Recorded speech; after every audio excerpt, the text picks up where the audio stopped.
Dreaming of a career selling Singapore's stunning properties but wondering how much it really costs to get started?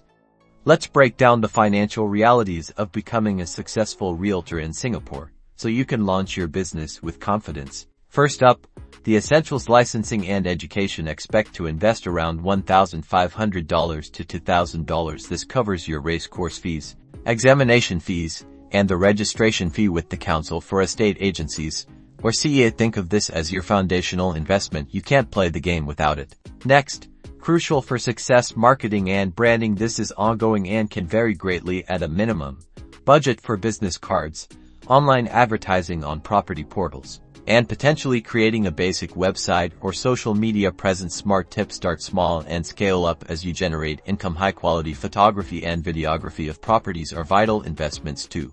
Then there are office expenses. Unless you're working entirely from home, consider co-working spaces or renting a desk at an agency. These can range from a few hundred to a few $1,000s per month. Carefully assess your needs. A professional environment is important, but startup capital is precious. Finally, a vital but often overlooked element: startup capital and a contingency fund. Aim to have at least $5,000, $10,000 set aside to cover your initial expenses, marketing, and living costs while you build your client base. This cushion will help you weather the initial lean months. Becoming a successful realtor in Singapore requires careful financial planning. Invest wisely, manage your expenses diligently, and build a sustainable business for long-term success in the dynamic world of Singapore real estate.